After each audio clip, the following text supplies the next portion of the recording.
சாணான். இது உடலுக்கான பெயர் அல்ல, உயிருக்கான பெயர். வல்ல சிவன் கொடுத்த பெயர் சாணான்.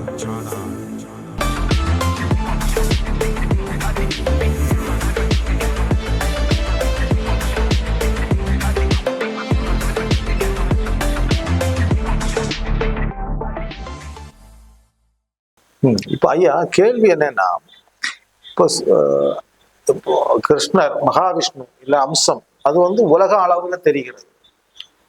இப்ப ராமர் ஒரு சர்வதேச அளவுல அந்த அயோத்தி பட்டணம் சிறப்படைந்துட்டே வருது, மீண்டும் மீண்டும் பெருசாகி. ஆனா நீங்க நம்ம சொல்ற சிவனும் நாராயணரும் அப்படி சேர்ந்த ஒரு மிக பிரம்மாண்டமான ஒரு அவதாரம் வைகுண்ட அவதாரம். அது ஏன் இன்னும் ஒரு சில மக்களுக்கு கூட அது தெளிவில்லாம இருக்காங்க? அது 99.9% அப்படிதான். ஏன்னா 2 காரணம். முத்துக்குட்டி தான் வைகுண்டர் என்று அவதாரத்தின் சாராம்சத்திலே அவர் அப்படி வைத்திருந்தார். அதன் பின்பு இப்போ நடைமுறையில் இருக்கக்கூடிய ஏடு வேளாண்டி வாத்தியாரால் திருத்தப்பட்டது. அவர் திருத்தும் போது அவருக்கு பிரித்து பார்க்க தெரியாமல் அதை திருத்தி விட்டார். அந்த அடிப்படையிலே முத்துக்குட்டி வைகுண்டர் ஆனாருங்கிறது ரெஜிஸ்ட்ரேஷன் ஆயிட்டு.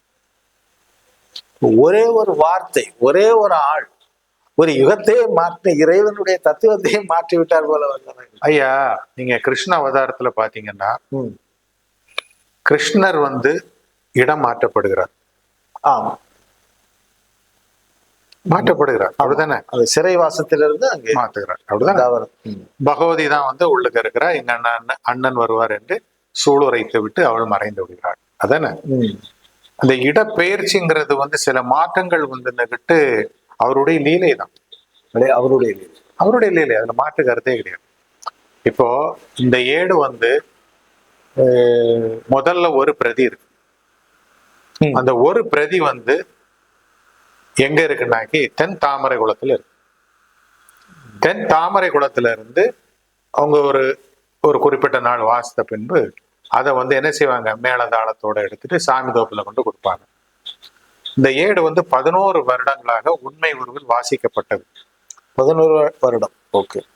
அதன் பின்பு என்ன நடந்ததுன்றா, இந்த வேளாண்டி வாத்தியாரை வைத்து இந்த ஏடை ஆல்ட்ரேஷன் பண்றாங்க. ஆல்ட்ரேஷன் நடந்திருக்குன்றீங்க? ஓகே. ஆமா. இப்போ ஒரு ஒரிஜினலுக்கு ஒரு ஓமானம் தேவையா? ஒரிஜினல்னா ஓமானம் தேவைப்படாது ஐயா. என்னுடைய இப்போ நடைமுறையில இருக்க ஏட்டுல ஒரு ஓமானம் இருக்கா? ஆனை நடைகண்டு அண்டில் நடை பயிலுமோ. இதுக்காகவே நிறைய பேர் இலக்கணம் படிச்சுட்டு பாராயணம் பண்றாங்க நிறைய பேர். ஒரு ஒரிஜினலுக்கு ஓமானம் கிடையாது. தேவை. கண்ணதாசன் எழுதும் போது அவரும் ஒரிஜினலா எழுதுறாரு.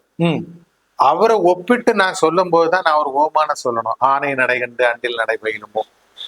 ஆக அந்த வேளாண்டி வாத்தியாருடைய சித்து வித்தை தான் ஆனை நடைகண்டு அண்டில் நடை பயிலுமோ. சரியா? மூலத்திலே சில குழப்பங்கள். அப்ப வந்த உடனே என்ன செஞ்சுறாங்க, இந்த ஏடு எங்க போகுது, தென் தாமரகுளத்துக்கு போகுது, ஒரே பிரதி. அதன் பின்பு இது அடுத்த வருஷமும் போகுது, இப்படி போய்கிட்டே இருக்கு. அது நாடு எல்லாமே என்ன செய்யறாங்க, பிரதி எடுக்கிறாங்க. யார் கை வச்சத பிரதி எடுக்கிறாங்க? வேளாண்டி வாத்தியார் கை வச்சத எடுக்கிறாங்க. வேளாண்டி வாத்தியாரோட ஒரு இதுல உலக சரித்திரத்தையே மாத்திட்டு. இப்ப அந்த ஏடு என்ன இருக்குது, ஒரு இடத்துல இருக்குது. எங்க ஐயா? அங்கே சாமிதோப்பிலே இருக்குது. சாமிதோப்பிலே இருக்கும்போது ராஜேந்திர நாடார் என்பவர் கொட்டங்காட்டுல இருந்து சாமிதோப்புக்கு நோய் தீர்க்கிறதுக்காக வர்றாரு. அப்ப வரும்போது அவர் என்ன செய்யறாரு, இந்த ஏடை பாக்குறாரு. அவங்க எல்லா இடத்துக்கும் போகக்கூடிய அளவுல ஒரு நட்பு வட்டாரத்துல இருக்கிறார். இது அவர் என்ன செஞ்சுறாரு, பேக் பண்ணி, இங்க இருந்தாகி சரிபடாது, நம்ம வீட்டுல போய் படிப்போன்ட்டு பேக் பண்ணி கொண்டு போறார். கொட்டங்காட்டுக்கு கொண்டு போறார். கொட்டங்காட்டுக்கு கொண்டுட்டு போகும்போது அது ஒரு ஏஜ் ஆனோன்னு அந்த இது எல்லாமே உடைஞ்சு வரும். அவர் என்ன செய்யறாரு, என்னதான் இருக்குன்னு சொல்லிட்டு ஒரு பிரதி எடுக்கிறார். அப்ப நோட்டு புக்கு பிரதி எடுக்கிறது மாதிரி கிடையாது. ஓலைச்சுவடியில ஒரு பிரதி எடுக்கிறார். அந்த பிரதி தான் நமக்கு கிடைக்கப்பெற்ற பிரதி. அதை தான் நம்ம என்ன சொல்லணும்னா ஆதி ஏட்டின் பிரதின்னு சொல்றோம். இதுதான் ஆதி ஏட்டின் பிரதி. அது அங்க பாதுகாக்கப்பட்டு இருக்கிறது. அதன் பின்பு வந்து நம்ம ஒரு சந்தர்ப்பத்துல அவங்கள சந்திக்கிறோம். அது ஒரு தனி கதை. அது இறைவனுடைய செயலாக. இறைவனுடைய செயல். இப்ப மனிதனுடைய ஒரு ஒரு சூழ்ச்சி, இறைவன் காலதான். அவன் கடவுள் பெரியவன் இல்லையா, ஆண்டவன் பெரியவன் இல்லையா, கொஞ்ச நாள் அப்புறம் அந்த இதை வெளிப்படுத்தி வெளிப்படுத்தி தானே ஆகணும். பூலோகம் உள்ளளவு பொய்யருகி மெய் வாழ, அது அவர் வந்து மெய்ப்பித்து தானே ஆகணும். மெய்ப்பித்து அவருடைய வாசகம் இல்லையா, கல்யாண வாழ்த்துல வருது இல்லையா, பூலோகம் உள்ளளவு பொய்யருகி மெய் வாழ. இனி அவருடைய வாசகத்தை அவர் ஓவர்டேக் பண்ண முடியாது இல்லையா, அவர் மெய்ப்பித்து தானே ஆகணும். அப்ப அது இப்ப வருது பலருடைய முயற்சினால அது வந்துட்டு சபைக்கு வந்தாச்சு. இப்போ ஒரு பிரதி 5000 பிரதியாட்டு வந்துட்டு, ஒரு பிரதி 5000 மாறி இருக்கு. ஏனே அது இப்போ நடைமுறையில் இருக்க புக் ஃபார்மட்டுக்கு வந்துட்டு, இது எல்லாரும் எளிதில் படித்து அறிந்து கொள்ளக்கூடிய அளவுல மிக எளிமையாக புக் ஃபார்மட்டுக்கு, அதாவது நம்ம நவீன காலத்தினுடைய பிரிண்ட் வடிவத்துல மக்கள், எந்த மக்களும், எந்த இந்தியாவில் உள்ள மக்கள் மட்டும் இல்லாம உலக அளவுல அதை பயன்படுத்தக்கூடிய அளவுல அதில் மாற்று கருத்தே கிடையாது. அப்போ வேளாண்டி அந்த வாத்தியார் ஒரு ஆள் செய்த ஒரு பிழையை நம்ம எத்தனை வருஷமா கடைபிடிச்சு சீரழிஞ்சு கொண்டே இருக்கிறோம். இப்போ ஒரு ஞான விழிப்பு நமக்கு கிடைச்சிருக்கு. கண்டிப்பா ஞான பொக்கிஷம். இத மக்கள் அறிந்தா ரொம்ப சந்தோஷப்படுவாங்க. எனக்கு ரொம்ப சந்தோஷமாகத்தான் இருக்கு. அங்கீகாரம் என்பது வந்து இதற்கு பின்புதான் வரும். இப்போ நீங்க இந்த பெருமாளை வழிபடுறவனுக்கு பெருமாளின் அவதார பாதை தான் வைகுண்டர்னு தெரியாது. மிக மிக முக்கிய எனக்கு மனதை இதுவரை பிளந்துட்டு இருந்த விஷயம் இதுதான் ஐயா. நாராயணரை வந்து ராமரா கும்பிடுறான், கிருஷ்ணரா கும்பிடுறான், வைகுண்டமா கும்பிடுறான். அது மிக அந்த அங்கீகாரமும் இவனுக்கு மனசுல போகாம இருக்கிறதுக்கு இடையூறா இருக்கிறதே அந்த வேளாண்டி வாத்தியாரோட கைவண்ணம் தான். இனி அந்த தடைகள் விலகும் என்று நம்பலாம். நிச்சயமாக மக்கள் ஊருக்கு ஒருத்தன் மண்ணும் தண்ணீரால வந்து நோய் தீர்த்தம் இல்லாமலையா இருப்பான். இதை கொண்டு போறதுக்கு அவனுக்கு அந்த ஆதங்கம் இல்லாமலையா இருக்கும். ஒரு இளைஞன் இல்லாமலையா இருப்பான். நீங்க யோசிச்சு பாருங்க. இல்லையா, இதுவரை நம்ம தெரிஞ்சுக்கிட்ட ஏடு வந்து மிக பெருசா இருந்து வேளாண்டி அப்படின்னு ஒரு வித்தகர் நம்மளை எல்லாம் ஒரு வித்தைக்குள்ள வச்சு ஏமாத்திட்டார். அதுக்கு உயிர் இல்லை, இறைவனுடைய உயிர் இல்லை அந்த ஏட்டுல. ஆனா நீங்க சொல்ற ஏடு அதை கேட்கும் போதே ஒரு உயிர்ப்பு வருது, ஒரு ஜொலிப்பு வருது, ஆனந்தம் வருது, உள்ள ஒரு வீறு வருது. மக்கள் அதை எப்படி அறிவாங்க ஐயா? எனக்கு இன்னும் இந்த அவதார செய்தி, வைகுண்ட அவதாரத்தினுடைய அந்த செய்திகளை நீங்க கொஞ்சம் கூட மக்களுக்கு புரியும்னு சொல்லுங்க ஐயா. இப்ப அந்த ஏட்டுல வந்து நம்ம குழம்பி இருக்க மக்களுக்கு ஒரு சின்ன தெளிவாது கிடைச்சா அந்த ஒளி கொஞ்சம் கொஞ்சமா உள்ள ஊடுருவ. அதுக்குதான் ஐயா, இந்த இவங்க வேளாண்டி வாத்தியாருக்கு புரியாத விஷயம் வந்து கூடும், அவருக்கு அது புரியல. இப்போ எப்படின்னாக்கி திருச்செந்தூர் கிட்ட வந்தாச்சு.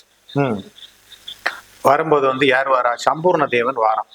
வந்த உடனே நாராயணர் வந்து 2 முனிமாரை விட்டு கூட்டிட்டு வாருங்க, என்னுடைய இந்த கூட்டிட்டு வாருங்க, சடலத்தை கூட்டிட்டு வாருங்கன்னு சொல்றாரு. சடலம் தெளிவா. இப்ப வந்து இது வந்து வேளாண்டி வாத்தியார் திருத்தின ஏட்டில் உள்ள கதை. சடலத்தை கூட்டிட்டு வாங்கன்னு சொன்ன உடனே சடலம் வந்து வருது. வந்த உடனே நாராயணர் 2 முனிவர்கிட்ட கேட்பார், கூட்டி வந்தீர்களே சடலம், சடலத்தின் பெருமையை சொல்லுங்க. உடனே 2 முனிவரை சொல்றாங்க, பேரு சம்பூர்ணன் தான், பெரிய திரவான் காணி. சம்பூர்ண தேவனுக்கு ஹிஸ்டரி எல்லாம் சொல்லுவாங்க. சரியா? உடனே நாராயணர் வந்து கடலுக்குள்ள போறாரு. உள்ள போய் சொல்லுவாரு, உகர முனி கூட்டி வந்த உட்ட சடலம் அது சினமே கடலுக்குள் சென்றதுதான். அதாவது உகர முனின்னா 2 முனி, கூட்டி வந்த சடலம் யாரிப்போம்? சம்பூர்ண தேவன். ஆமா, அது சினமே கடலுக்குள் சென்றதுதான். போயாச்சு.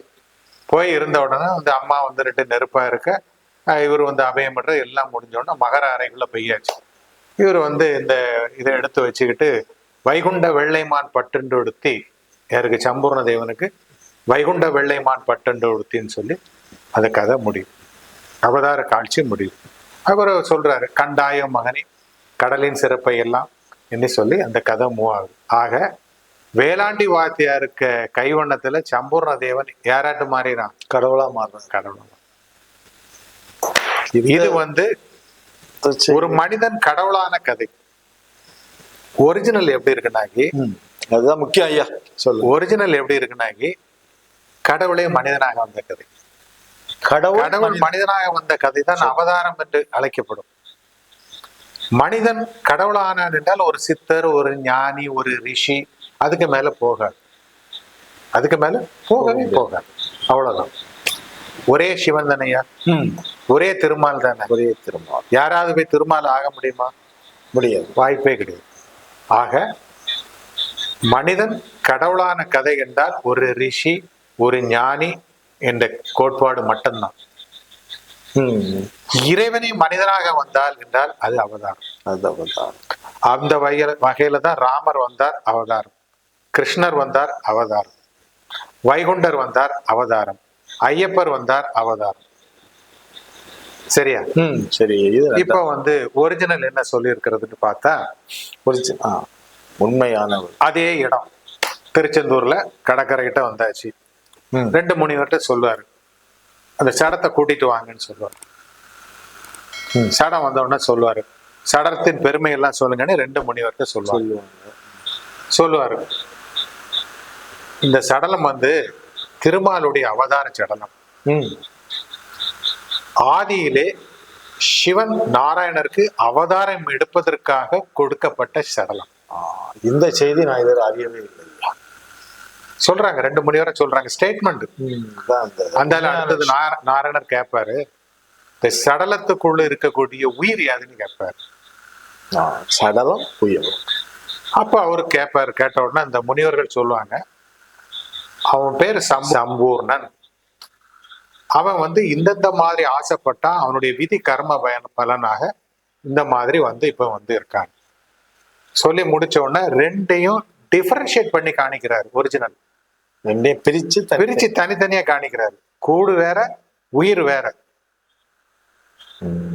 தனித்தனியா. அதாவது இந்து மதத்துல உள்ள முக்கிய கொள்கையை வந்து ஆன்மா வேறு, உடல் வேறு. அதை அந்த இடத்துல பிரிக்கிறார். 2 ஒண்ணு கிடையாது, இது வேற வேறன்னு பிரிக்கிறார். பிரிச்சுட்டு சம்பூர்ண தேவனை வந்து உயிரை எடுத்து அங்கேயே வச்சுறாரு. சம்பூர்ண தேவன் உயிர் அங்கேயே வச்சுறாரு. முடிஞ்சு. இப்ப வந்து சம்பூர்ண தேவன் வந்து இறந்து போனார். முத்துக்குட்டிங்கிறவர் இறந்து போனார். இந்த உடம்பு வந்து 6 யுகமாக நாராயணரை சுமந்த அந்த ஒளி உடல், ஒரு ஒளி உடலுக்கு பேஸ்ல தான் தாயின் கருவறையில வந்து ஒரு நீர் துளியில இருந்து என்னது உருவாகுது, ஒரு சதைகள் உருவாகுது. அண்ட பிண்டம் எல்லாம் இதுல உருவாகி, இதுல வந்து என்னெல்லாம ஸ்பேர் பார்ட்ஸ் எல்லாமே உருவாகி வருது. இப்ப இதை வந்து குளிப்பாட்டுறாங்க. குளிப்பாட்டி வந்து அந்த கர்ம வினைகள், இவன் சம்பூர்ண தேவனாக இருக்கும் போது இந்த உடலுக்கு ஏற்பட்ட கர்ம வினைகள் அவ்வளோத்தையுமே கழுவுறாங்க. இந்த உடலை வந்து சுத்தப்படுத்துறாங்க. இதுவரை இந்த கர்ம வினைகள்லாம் அகற்றப்படுகிறது. பல வினைகள் அந்த வார்த்தை சுத்தப்படுத்தின பிறகு இது எங்க போகுது? கடலுக்குள்ள மகர அறைக்குள்ள போகுது. மகர அறைக்குள்ள போன உடனே வந்துட்டு திருமால் வந்துட்டு சிவனை நினைக்கிறார். ஆதி சிவனை நினைக்கிறார். ஆதி சிவனை நினைச்ச உடனே ஆதி சிவன் அங்க வாராரு. அவரு வந்துட்டு மறைபொருளாட்டு பிரம்மாவும் இருக்கிறாரு. இவரு வந்து அவரை ஆவி அணைக்கிறார். இந்த விஷயம்தான் மிக முக்கியமானது. ஆவி அணைச்ச உடனே புதிய தெய்வீக உயிர் ஒன்று உருவாகிறது. நம்ம ஐயப்பர் உயிர் உருவாகுது. கரெக்ட். அரியும் சிவனும் இணைந்தால் ஐயப்பர் என்ற ஒரு தெய்வீக உயிர் உருவானது போல அரியும் சிவனும் வேதாவும் இணைந்தால் வைகுண்டர் என்ற புதிய தெய்வீக உயிர் உருவாகிறது. இந்த ஒரு விஷயமே உலகத்தை ஆளுக்கு போதும் ஐயா. மிக அற்புதமாக சொல்லியிருக்கு. அதன் பின்புதான் இவர் என்ன செய்யறாரு? அவர் வந்துகிட்டு இந்த மகனை வந்து இங்க பாத்தியா, இந்த கடலின் சிறப்பெல்லாம் நாளைக்கு வந்து இதெல்லாம் வந்து நீ வந்து ஆளக்கூடியது எல்லாமே சொல்றாரு. ஆனா இந்த சம்பவம் நடந்தது எங்க தெரியுமா? 28 படி நம்ம திருச்செந்தூர்னு சொல்றாங்க ஐயா. ஆமா, திருச்செந்தூர் கடலுக்குள்ள எந்த இடத்துலன்னு தெரியுமா? அது அந்த ஒரிஜினல் நெட்ல அப்படி இருக்கு. எங்க ஐயா அது சொல்லுங்க. அது மக்களுக்கு கடலுக்குள்ள இருக்கக்கூடிய துவாரம்பதியில நடக்கும். துவாரகாபதி கடலுக்குள்ள இருக்கு. அந்த பதில தான் வந்துட்டு ஒரு கார்னர்ல வந்து இது நடக்குது. இந்த அவதார நிகழ்வு நடக்குது அங்க.